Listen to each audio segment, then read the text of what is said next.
पुण्यात्मा इस दास के साथ ये संघर्ष इसी कारण से हुआ था, क्रोथा कांड के दास ने इन सभी अज्ञानी ऋषि महर्षि मंडलेश्वरों की जो है ना वो थैली खाली करके दिखा दी। वो ISI मार्ग ला रहे थे और कख पाया ना। वेदों और गीता और पुराणों का नाम लेके और ये जो अपना अनुभव बता करके हमें ज्ञान सुनाया करते थे, अब उनके अनुभव को और अपने आदरणीय सदग्रंथों से उसको तुलना करके दिखा दिया कि हमारे सदग्रंथ ये बताते हैं और ये नकली ये बताते हैं। अब थोड़ी सी झलक दिखानी पड़ेगी आपको, नहीं तो ये बात कुनीन से भी कड़वी है कि ब्रह्मा विष्णु महेश को ज्ञान नहीं और इनके पुजारी ऋषि महर्षि ये नकली दानंद कैसे ऋषि महर्षियों को तो कख भी पता नहीं भक्ति मार्ग का। ये कलयुगी महर्षि था, इसका बड़ा बोलबाला था, हम भी इससे प्रभावित थे। लोक वेद सुन सुन के इसकी दंत कथा सुन रखी थी। बड़ा ऋषि था, वेदों का बड़ा ज्ञाता था। तो दास ने इसी उद्देश्य से इसके इतिहास को खोला था कि यदि इसका समर्थन हमें मिल जाता है, सत्यार्थ प्रकाश इसकी एक पुस्तक है, सारे जीवन की रचना, सारे जीवन का जो इसने डले डोहे जो साधना की सत्यार्थ प्रकाश में लिख दी कि मैंने इतना जाना भगवान को। तो उसको देखा, फिर भगवान की वाणी, परमात्मा की वाणी तो हमें पहले ही प्राप्त थी, लेकिन उससे मेल नहीं खाई, कहीं पर भी इसका सिर पैर नहीं मिला था। फिर वेदों को देखा, दया कर इस कबीर भगवान ने गीता जी को देखा, पुराणों को देखा, कुरान और बाइबल को देखा। वो तेरे की बताओ, गीता पढ़ने वाले गीता से परिचित नहीं, वेद पढ़ने वाले वेदों से परिचित नहीं, पुराणों को पढ़ने वाले पुराणों से परिचित नहीं। ये भगवान, यूँ तो आवा का आवा खराब। अविरोध तो होना ही था कि सब के विपरीत कहना, सब एक ही सुर में बोल रहे और दास उनके विपरीत कह रहा, सच्चाई कह रहा, लेकिन साच को आंच नहीं होती, ये भगवान का नियम है। और उसी का फल आज देख लो, 21 महीने जेल में भी डाल दिया दास को, तहस नहस कर दिया, क्रोधाश्रम सब लुटवा दिया, और आज मालिक ने फिर सिर पर रख लिया अपने बच्चों को।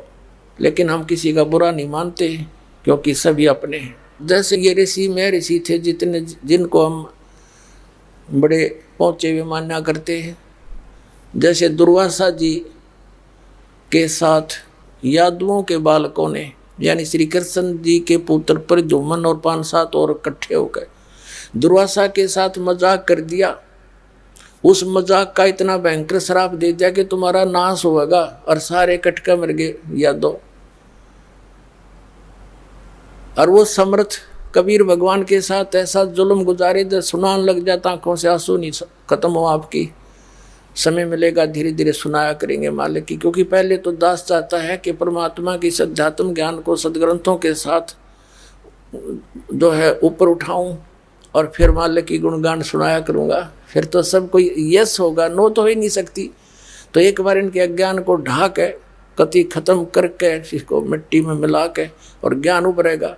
फिर जो भी दास शब्द बोला करेगा, वचन कहेगा, सब कुछ स्वीकार्य होगा, सारी साची है, क्योंकि बगैर प्रमाण के दास कोई बात नहीं करता। तो इस कारण से परमात्मा ने किसी को श्राप नहीं दिया, ऐसे जुल्म गुजारे थे। किसको श्राप दे, किसको दुखी करे, वो तो 1 सेकंड में पूरे ब्रह्मांड का नाश कर सकते हैं। जो एक वचन से सब बना सकते हैं तो ढा भी सकते हैं। लेकिन अब पुण्यात्मा, जब आप इस दास के पद पर होते तो पता लगता, जैसे परमात्मा मालिक हैं वो तो चलो, वो किसने मारे सब, वो शेख तबकी भी उन्हीं का बच्चा काल की भांगनी पी रहा था। एक शराबी बालक अपने पिता ने भी पीट दे, पर पिता का हाथ नहीं उठा करता बालक की तरफ, ठीक है भाई हौसला होगा जब आप पर नमस्ते करेगा। तो ऐसे ही जब आप सभी शुरू में सब विरोध किया, गांव गांव में हमारे साथ विरोध हुआ, जहाँ भी गए इसको ये कर देंगे, इसने हमारे देवता बंद करवा दिए, इसकी टांग काट देंगे, पता नहीं क्या सुनने को मिला, संघर्ष इतना करना पड़ा। अब उनकी वो भांग उतर गई, अब वो यहाँ दंडवत करते हैं आकर के जो विरोध किया करते थे, और गुणगान करते हैं हम तो बर्बाद हो जाते हैं जब आपकी पालक की शरण नहीं मिलती। तो एक दिन पूरा विश्व ऐसा ही होगा, हमने कोई किसी से द्वेष नहीं। कबीर साहब कहते हैं, जो तोकू काटा बोवे ताको बो तो फूल, और तोहे फूल के फूल है वाको है त्रिशूल। और फिर हमारे साथ समर्थ है, फिर हमने किसी के साथ गिल्ला भी क्या है, जब मालिक साथ रहना चाहिए तो संसार तो फिर आपके साथ हो लेगा। जिसके साथ भगवान है तो हमारे साथ कबीर भगवान है, हम उसी के बच्चे हैं, सब अपने ही बच्चे हैं। दास का कति हृदय से दृष्टिकोण यही है, क्योंकि हमें ज्ञान हो गया, हमारा अंधेरा हट गया, हमने दूसरे कोई दिखाई नहीं देता। गरीब होते अमीर, हमने परमात्मा का बालक दिखाई देता है। अमीर है वो भी उसी का, कल मृत्यु हो जाए वो अमीर कहाँ रहेगा, वो तो सारा यहीं छोड़ गया, तो जोड़ा जाड़ा सारा तो एक सिंगल जाएगा वहाँ पर कंगाल होकर के। और वहाँ तो धनी वो होगा जिसके पास यह भक्ति होगी। कबीर सब जग निर्धना धनवंता ना कोए, और धनवंता सो जानिए जिस पर राम नाम धन होए। तो भगवान यहाँ के इस धन को ना देखता, उस राम नाम के धन न देखा। चाहे कंगाल के पास हो धन, उसको सीने से लगाएगा दाता, और सेठ के पास है वो भी परमात्मा के लिए प्यारा है। तो ये जो परमात्मा के इन प्रमाणों का, सच्चाई का इतना परिणाम हमें मिला कि आज परमात्मा ने पूरे विश्व में ढोल बजा दिया और सबसे प्रार्थना कर दी कि तुम्हारे पास यदि ज्ञान है तो चर्चा करो मैदान में, आध्यात्मिक ज्ञान के मैदान में। सब कान बोझ के बैठे हैं, कोई नहीं चल सकता। क्यों नहीं? क्योंकि झूठे हैं, अज्ञानी हैं, उनके पास कख भी नहीं है। तो जनता आज बहुत समझदार है, इस बात का बड़ा प्रभाव पड़ रहा है कि बोल क्यों नहीं रही वो, और बोलते हैं तो वो फ्यूज है सारे। जितनी भी आध्यात्मिक ज्ञान चर्चा हुई है उनके पास कख भी नहीं है, सारे प्रमाणित करके दिखा दिए, विद प्रूफ दे दिया, वो सब शांत होकर बैठ गए। अपने आत्माओं, परमात्मा ने एक शब्द बोला, अंधे की बाँ गई अंधे ने मार्ग कौन बतासी, और साचा सतगुरु कोई ना पूजाए झूठों जगपतियासी। फिर परमात्मा ने कहा है कि देखा देखी गुरु शिष्य बन गए, किया न ततो विचारा, और गुरु शिष्य दोनों के सिर पर काल ठोका पंजारा। यहाँ ये चाहे मंडलेश्वर पाके बैठे हो, चाहे आचार्य और शंकराचार्य अपने बैठे हो, और चाहे कितने गुरु पद प्राप्त करके अपने पुनों का नाश कर रहे हो, इस सत भक्ति के बिना, इस सच्चे मंत्र की कमाई के बिना वहाँ कोई सहारा नहीं जीव को। गुरु चेले दोनों पट्टेंगे ऊपर जा कर के। परमात्मा कहते दोनों के सिर पे काल ठोका पंजारा। तो उससे बचने के लिए एक ही तरीका है, सतलोक आश्रम बरवाला में आओ और ये सच्चा ज्ञान प्राप्त करो और नाम प्राप्त करो, सदा सुखी, तेरे बालक भी सुखी। एक थोड़ी सी झलक दिखाते हैं, ये कितने ज्ञानी थे ब्रह्मा विष्णु महेश और ये ऋषि मह ऋषि। थोड़े से समय में सब क्लियर हो जाएगा अपने ही सदग्रंथों में देखिएगा। श्रीमद् देवी भागवत सचित्र मोटा टाइप, गीता प्रेस गोरखपुर से प्रकाशित है। इसके संपादक हैं हनुमान प्रसाद पोदार और चिमन लाल गोस्वामी।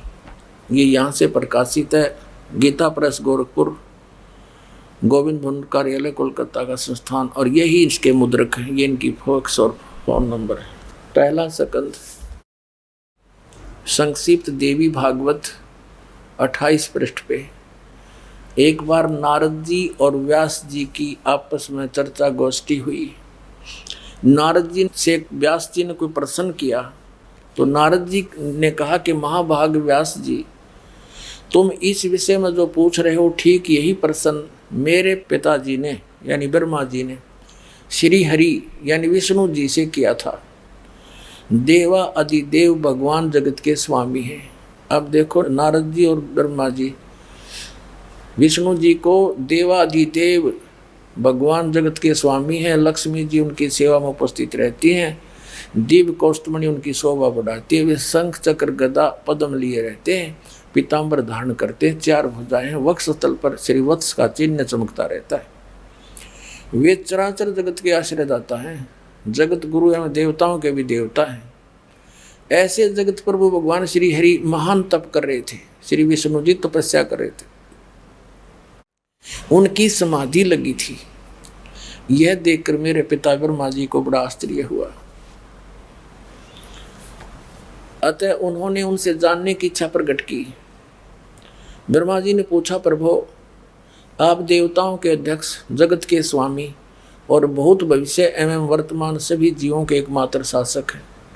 भगवान फिर आप क्यों तपस्या कर रहे हैं और किस देवता की आराधना में ध्यान मगन है?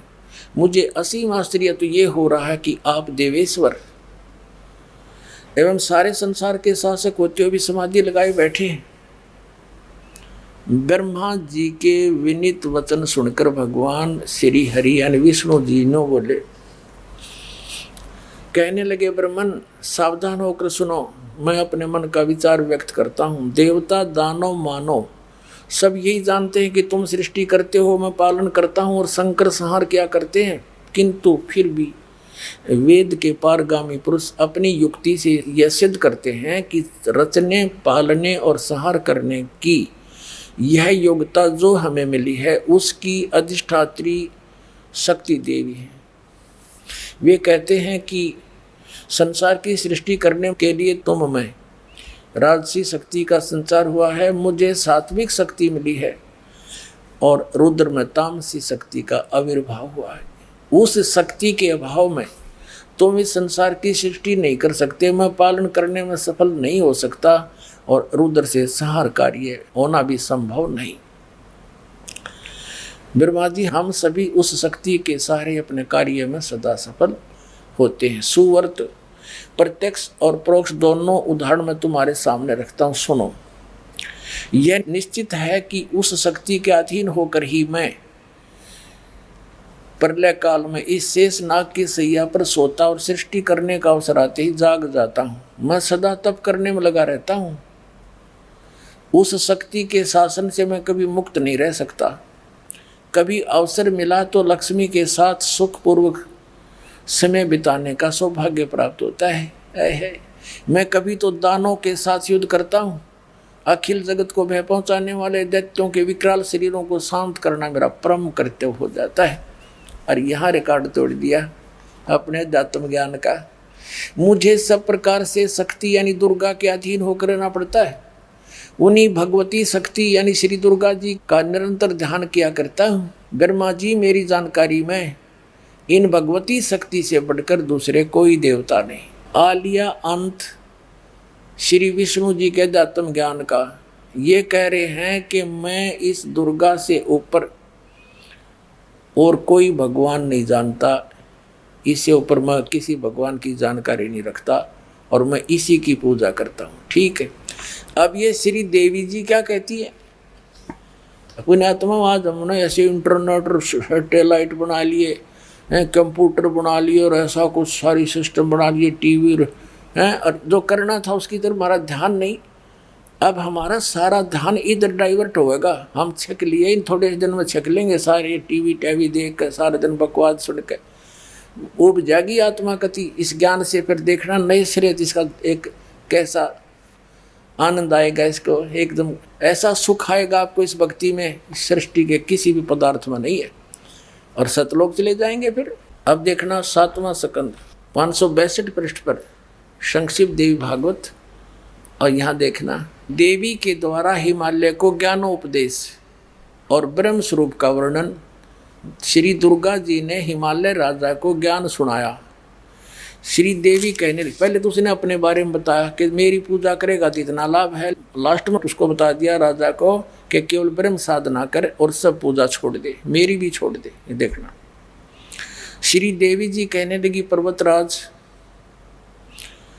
उस ब्रह्म का क्या स्वरूप है यह बतलाया जाता है, जो प्रकाश रूप सबके अत्यंत समीप में स्थित, हृदय रूप गुहा में स्थित होने के कारण गुहाचर नाम से प्रसिद्ध है और महान पद अर्थात परम प्राप्य है।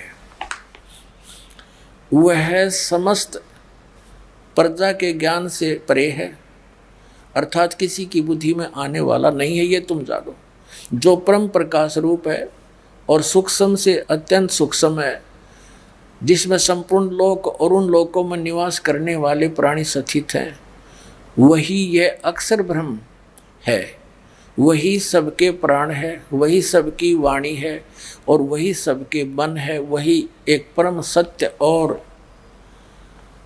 अमृत अविनाशी तत्व है। सौम्य, उस भेदने योग्य लक्ष्य का तुम भेदन करो, मन लगाकर उसमें तन्मय हो जाओ।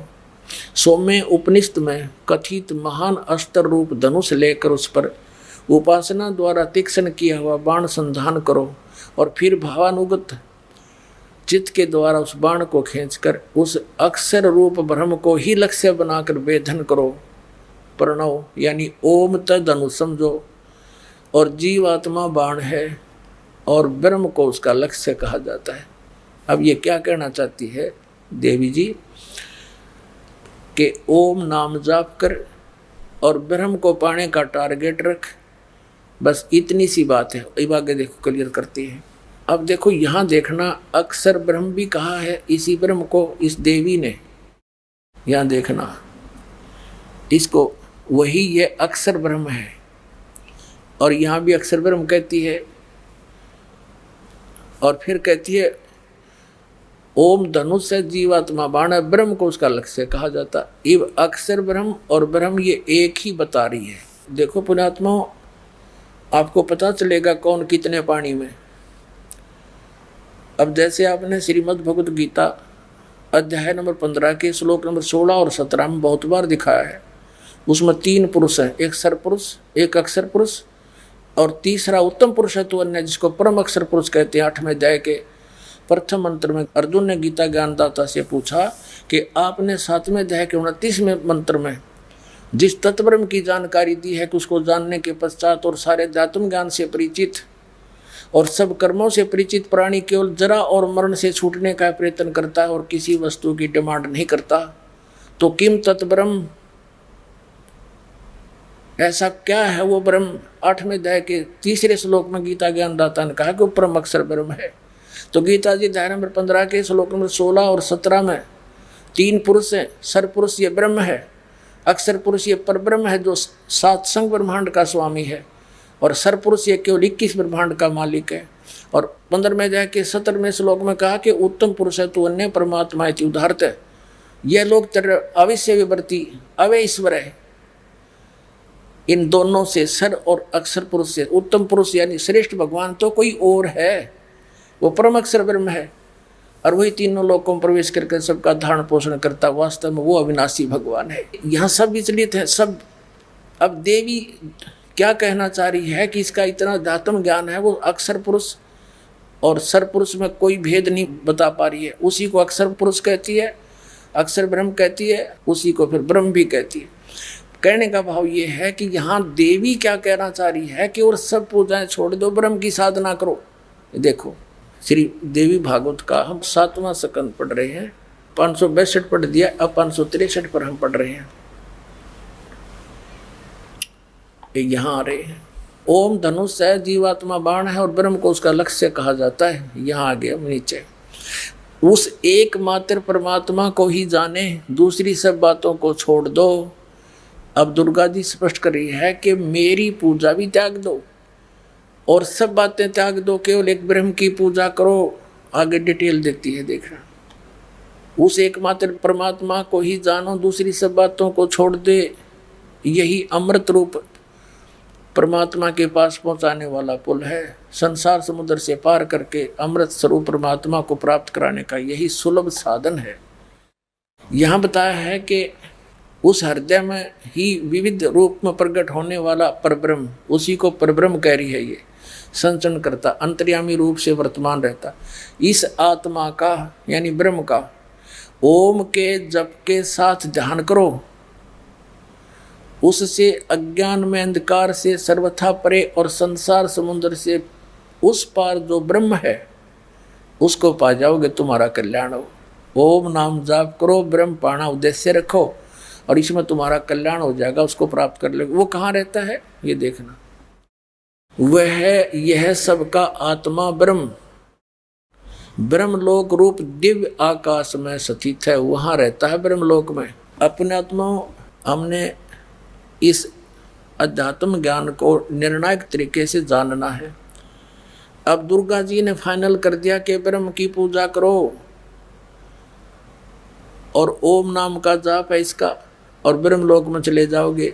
अब श्रीमद् भगवद गीता अध्याय नंबर 8 के श्लोक नंबर 13 में ये गीता ज्ञानदाता ब्रह्म है जो श्री कृष्ण जी में बोल रहा है, ये सरपुरुष, ये काल है। ये कह रहा है कि ओम इति एकाक्षरम ब्रह्म व्यवहारण माम अनुसमरण ये प्रयाति तो जंदेहम सयाति परमाम गतिम। माम ब्रह्म, मुझ ब्रह्म का केवल एक यह ओम अक्षर है, नथिंग एल्स। उच्चारण करके सिमरण करता हुआ यह प्रयाति तो जंदेहम, जो शरीर छोड़कर जाता है, सयाति परमाम गतिम, वो परम गति को प्राप्त होता है। कौन सी परम गति को? जो ब्रह्म से मिलने वाली है। और ब्रह्म से मिलने वाली परम गति क्या है? ब्रह्मलोक।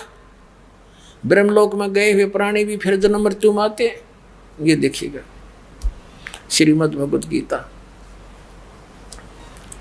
जयदयाल गोविंद का इसके अनुवादक है। गीता प्रेस गोरखपुर से ये छपी है। ये देखिए अध्याय नंबर 8 का और श्लोक नंबर 13। ये 12-13 इकट्ठा अनुवाद किया उन्होंने। इसका यहाँ देखेंगे, ओम इति एकाक्षरम ब्रह्म व्यवहारण माम अनुसमरण ये प्रयाति तजंदेहम स याति परमाम गतिम। इसका अर्थ सीधा सा बनता है माम ब्रह्म, मुझ ब्रह्म का, ओम इति एकाक्षरम यह एक अक्षर है, नथिंग एल्स। और व्यवहारन अनुसमरण उच्चारण करके सेवन करता हुआ ये प्रयाति तजंदेहम सयाति परमाम गति, जो शरीर छोड़कर जाता है वो परम गति को प्राप्त होता है। कौन सी परम गति को? ब्रह्म की प्राप्ति होगी। इन्होंने यहाँ से अनुवाद किया इसका, जो पुरुष ओम इस एक अक्षर रूप ब्रह्म को उच्चारण करता हुआ और उसके अर्थ स्वरूप मुझ निर्गुण ब्रह्म का चिंतन करता हुआ शरीर त्याग कर जाता हुआ पुरुष परम गति को प्राप्त होता है। अब यहाँ देखो 8वें अध्याय के 16वें श्लोक में, अब ओम जाप से ब्रह्म लोक प्राप्ति होगी। ओम नाम ब्रह्म का है। श्री देवी जी ने देवी पुराण में स्पष्ट कर दिया हिमालय को कि ओम नाम का जाप करो और ब्रह्म प्राप्ति का उद्देश्य रखो, तुम्हारा कल्याण हो। अब उसको पा जाओगे। वो कहाँ रहता? ब्रह्मलोक में। अब गीता क्या बताती है? गीता जो है श्रीमद् भगवद गीता पवित्र चारों वेदों का निष्कर्ष है। और उसमें क्या लिखा है? वेद क्या बताते हैं देखिएगा। 8वां अध्याय का 16वां श्लोक है, हे अर्जुन ब्रह्मलोक पर्यंत सब लोग पुनरावृत्ति में है। अब पुनरावृत्ति को एक स्टार लगा रखा है उन्होंने, इसका यहाँ विश्लेषण किया है। इसमें क्या बताया है कि अर्थात जिनको प्राप्त होकर पीछे संसार में आना पड़े, ऐसे यानी सभी लोग पुनरावृत्ति में है। वहां गए हुए प्राणी भी जन्म मृत्यु में पुनः आते हैं, पूर्ण मोक्ष नहीं होता। यह इन्होंने अनुवाद गलत कर दिया कि परंतु कुंती पुत्र मुझे प्राप्त होकर पुनर्जन्म नहीं होता। ये गलत क्या है अनुवाद देखो। यदि इसका अर्थ ये माने जो इन्होंने किया है तो फिर ये अन्य कई मंत्र व्यर्थ हो जाते हैं। जैसे गीता अध्याय नंबर 4 के श्लोक नंबर 5 और 9 में गीता ज्ञानदाता कहता, अर्जुन तेरे और मेरे बहुत जन्म हो चुके हैं, तू नहीं जानता मैं जानता हूँ। दूसरे अध्याय के 12वें श्लोक में कहता, अर्जुन ये राजा लोग तू और मैं पहले भी जन्मे थे, आगे भी जन्मते रहेंगे। गीता अध्याय नंबर 10 के श्लोक नंबर 2 में कहा कि अर्जुन मेरी उत्पत्ति को ये ऋषि मैं ऋषि नहीं जानते हैं, क्योंकि इनका आदि कारण मैं हूँ। अब जैसे ब्रह्म से ब्रह्मा विष्णु महेश की उत्पत्ति हुई दुर्गा के संयोग से, तो ब्रह्मा विष्णु महेश अपने जन्म के बारे में कैसे जान सकते हैं और अपने पिता के बारे में जानने का मतलब क्या? तो दादाजी बताया करता है। तो उस दादाजी ने यानी सबके रचने वाले कबीर परमेश्वर ने आकर के बताया है इस ब्रह्म की उत्पत्ति कैसे हुई, ब्रह्मा विष्णु महेश की उत्पत्ति कैसे हुई। आज से 600 वर्ष पहले परमात्मा ये ज्ञान बताकर लिखवा कर चले गए थे, जो आज सदग्रंथों में प्रमाण है। तो ये क्या सिद्ध हो गया कि ब्रह्म लोक में यानी ओम की साधना ब्रह्म को टारगेट बनाकर जाप करने वाले भी ब्रह्म लोक में गए, वहां से भी जन्म मृत्यु रही। अब ये ब्रह्म क्या कहता है? ये ब्रह्म कौन है? ये ब्रह्मा विष्णु महेश का पिता है और ये श्री कृष्ण जी में प्रवेश करके बोल रहा है। ये काल है। गीता अध्याय नंबर 11 के श्लोक नंबर 32 में कहता है, अर्जुन मैं काल हूँ और इन सब का नाश करने के लिए अब प्रवृत्त हुआ हूँ। श्री कृष्ण तो पहले विद्वान थे, ये शब्द नहीं बोलते। एक थोड़ी सी झलक दिखानी पड़ेगी। एक समय श्री ब्रह्मा और श्री विष्णु जी का आपस में झगड़ा हो गया। किस बात पे? ब्रह्मा जी कहते हैं विष्णु जी को कि मैं तेरा बाप हूँ। विष्णु जी कहता है कि मैं तेरा बाप हूँ तो मेरी नाभि कमल से उत्पन्न हुआ है। ब्रह्मा जी कहते हैं मैं सारी सृष्टि का रचने वाला मैं हूँ, मैं तेरा भी जनक हूँ, सबका मालिक हूँ। अब इनको ये भ्रम कैसे हो गया? जैसे ये काल कैसे छल करता है, इसने प्रतिज्ञा कर रखी है कि मैं अपने ओरिजिनल रूप में किसी को दर्शन नहीं दूंगा। जैसे श्रीमद् भगवद गीता अध्याय नंबर 7 के श्लोक नंबर 24-25 में ये कहता है कि अर्जुन, मैं अपनी योग माया से छुपा रहता हूँ, मैं कभी किसी के समक्ष नहीं आता। और ये बुद्धिहीन जन समुदाय मुझे कृष्ण मान रहा होगा। माम अव्यक्तम व्यक्तिम आपनम मनन्ते अबुद्धा, ये बेबुद्धि के व्यक्ति मुझे कृष्ण मान रहे होंगे। मुझे अव्यक्त को, अव्यक्त माने गुप्त रहना, और ये मेरा अनुत्तम अटल विधान है, कभी ना नाश होने वाला, मैं कभी किसी के समक्ष नहीं आऊँगा। 11वें अध्याय के 47 और 48 श्लोक में गीता ज्ञानदाता ब्रह्म कहता है कि ये मेरा स्वरूप जो तूने देखा अर्जुन, आज से पहले तेरे अतिरिक्त किसी ने नहीं देखा, ना आगे कोई देख सकता। और ये ना वेदों वर्णित विधि से, ना जप से, ना तप से, ना किसी क्रिया से कोई नहीं देख सकता। ये मेरा ओरिजिनल रूप है। इसे सिद्ध है कि वेदों में वर्णित विधि और जो भी साधना ये करते हैं उससे जिस भगवान की खोज करें वो मिल ही नहीं सकता। इसलिए कैसे छल करता है ये? क्योंकि ब्रह्मा विष्णु महेश भी आपने देख लिया समाधि लाला बैठे हैं। तो जैसे कोई ऋषि ने समाधि लगाई, समाधि दशा में उसने उसको ब्रह्मा के रूप में दर्शन दे दिए, तो काक पीटता आया, भाई मैंने भगवान पा लिया, भगवान पा लिया। कैसा है कि ये बैठे भगवान, ये खुद छुपाए बैठे अपने आप को, क्योंकि श्री ब्रह्मा जी, श्री विष्णु, श्री शिव जी तो साकार देवता उनके सामने रहते हैं। फिर दूसरे को ऐसे, तीसरे को ऐसे, ऐसे 10, 20, 50 समर्थक हो गए श्री ब्रह्मा जी के कि ये खुद भगवान है। और वो दिखा था काल ब्रह्मा के रूप में। ऐसे ही दूसरे समाधि कर रहे थे, उनको विष्णु जी के रूप में दर्शन दे दिए।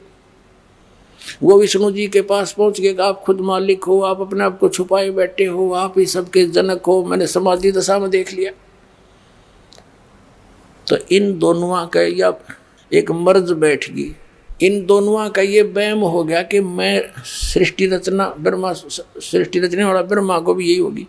तो एक दिन ब्रह्मा गया विष्णु जी के पास, विष्णु जी लौटे आराम थे। तो यह देखकर ब्रह्मा जी ने कहा कि मैं तेरा बाप आया हूँ तो मेरा रिस्पेक्ट भी नहीं करता, तेरे को मैं सबक सिखाऊंगा। विष्णु जी कहने लगे मैं तेरा बाप हूँ, तो मेरी नाभि कमल से उत्पन्न हुआ। इस बात पर दोनों का झगड़ा हो गया, युद्ध हो गया। इनके युद्ध को समाप्त करने के लिए इस काल भगवान ने इनके बीच में एक पिलर खड़ा कर दिया, तेजों में एक लिंग खड़ा कर दिया। और इतना लंबा चौड़ा, बहुत लंबा, उसकी लंबाई खूब ऊंचाई। तो उसके और छोर को खोजने के लिए दोनों ऊपर नीचे लागे घूमने, युद्ध बंद हो गया। फिर ये स्वयं आ खड़ा हुआ अपने पुत्र शिव के रूप में। अब यहाँ नो भ्रम पड़ा रहा अभी तक, ये सबको धोखा दे कर रखता। अब इस थोड़े से कंसेप्ट में ये क्लियर होगा कि गीता ज्ञान बोला किसने और बोलने वाला कौन है। वो ब्रह्मा विष्णु महेश का पिता है। ये देखिएगा श्री शिव पुराण, गीता प्रेस गोरखपुर से प्रकाशित है।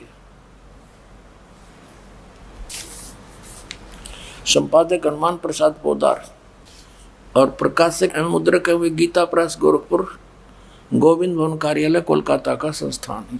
ये देखिएगा, ये 24 पृष्ठ पे ब्रह्मा और विष्णु लड़ रहे थे, इनके बीच में ये पिलर खड़ा कर दिया। और फिर ये आप आ गया इनके बीच में, न लग गया ज्ञान सुनान। ये देखिएगा 25 पृष्ठ पे विद्वेश्वर संहिता। अब ब्रह्मा और विष्णु ने पूछा, प्रभु इस काल से शिव रूप में आ गया, ये शिव रूप में सृष्टि आदि 5 कर्तव्यों के लक्षण क्या हैं, यह हम दोनों को बताइए। भगवान शिव बोले, मेरे कर्तव्यों को समझना अत्यंत गहन है, तथापि कृपा पूर्वक तुम्हें उनके विषय में बता रहा हूँ। अब आगे आ जाओ, हम अपने मतलब की बात पढ़ लेंगे। 26 पे हम पढ़ रहे हैं संक्षिप्त शिवपुराण विद्वेश्वर संहिता। अब ये काल उनको कह रहा है, दोनों को, ये शिव रूप में आ गए। ये क्या कह रहा है? पुत्रो, तुम दोनों ने, ब्रह्मा और विष्णु को पुत्र कह रहा है, तपस्या करके प्रसन्न हुए मुझ परमेश्वर से सृष्टि और सतीथि नामक 2 कृत प्राप्त किए हैं। ये देखो कैसा कमाल कर रखा है। कहते तुमने तप किया और मन प्रसन्न होकर तुमको ये 2 जॉब दे दिए, 2 विभाग, सृष्टि और सतीथि। ईंग लगी ना फटकड़ी, पहले इन बडड़े डुआए, तपस्या करवाई, इनको चार्ज करवा दिया, बैटरी होगी, सिद्धि आगी, इनको भी ये 2 महकमे दे दिए दोनों को। अब तुम फोड़ो कर्म। अब देखो, पुत्रों, तुम दोनों ने तपस्या करके प्रसन्न हुए मुझ परमेश्वर से सृष्टि और सतीथि नामक 2 कृत प्राप्त किए। ये दोनों तुम्हें बहुत प्रिय हैं। इसी प्रकार मेरी विभूति स्वरूप, यानी मैं इस रूप में खड़ा हूँ, मेरे जैसे रूप वाले रुद्र और महेश्वर ने 2 अन्य उत्तम कृत्य, यो ने है, मैं नहीं है, गलती से लिखा है, रुद्र और महेश्वर ने ये 2 अन्य उत्तम कृत्य संहार और तिरोभाव मुझसे प्राप्त किए हैं, परंतु अनुग्रह नामक कृत्य दूसरा कोई नहीं पा सकता। अब देखो, ब्रह्मा और विष्णु ये दोनों हो गए, रुद्र और महेश्वर 4 हो गए, बोलनिया 5वां। अब ये बोलने वाला कौन है? ये काल है, जो ब्रह्मा विष्णु महेश इन सब का पिता है। अब ये आगे क्या ज्ञान दे रहा है कि मेरा ओम नाम है और ये 5 अवयव से बनकर एक अक्षर हो गया। ये देखो 26 पृष्ठ पे संक्षिप्त शिवपुराण पे यहाँ आगे है, मैंने पूर्व काल में अपने स्वरूप भूत मंत्र का उपदेश किया है, जो ओंकार के रूप में प्रसिद्ध है। वह मंगलकारी मंत्र है। सबसे पहले मेरे मुख से ओंकार ओम प्रकट हुआ, जो मेरे स्वरूप का बोध कराने वाला है। ओंकार वाचक है, मैं वाच्य हूँ। ये मंत्र मेरा स्वरूप ही है। प्रतिदिन ओंकार का निरंतर स्मरण करने से मेरा ही सदा स्मरण होता है।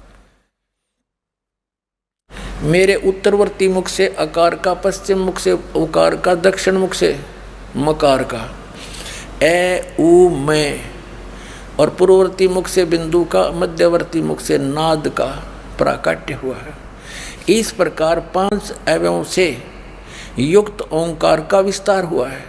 इन सभी अवयवों से यानी विभागों से, पार्ट से एकीभूत होकर यह प्रणव यानी ओम नामक एक अक्षर हो गया सिद्ध।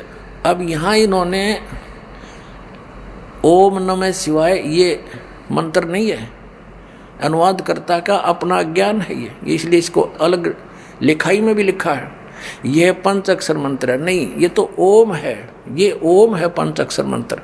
ये 5 अवयव से युक्त ओंकार का विस्तार हुआ है। इन सभी अवयव से एकीभूत होकर, 5 से एकीभूत होकर ओम नामक एक अक्षर हो गया। ये ओम नमः शिवाय नहीं है, ये 5, ये तो ओम ही है सीधा। अब इससे क्या सिद्ध हो गया कि ओम किसका मंत्र है? ये ब्रह्मा विष्णु महेश के पिता का। और गीता किसने बोली? इस काल ने। ये 8वें अध्याय के 13वें श्लोक में आपने देख लिया, ओम इति एकाक्षरम ब्रह्म विहारण मामनुसमरण ज्ञ प्रियाति तजन देहम सयाति परमाम गतिम। मुझ ब्रह्म का केवल एक ओम मंत्र है, और जो इसका अंतिम सांस तक सिमरण करके शरीर छोड़कर जाता है तो इस ओम से मिलने वाली परम गति ब्रह्मलोक प्राप्ति होती है।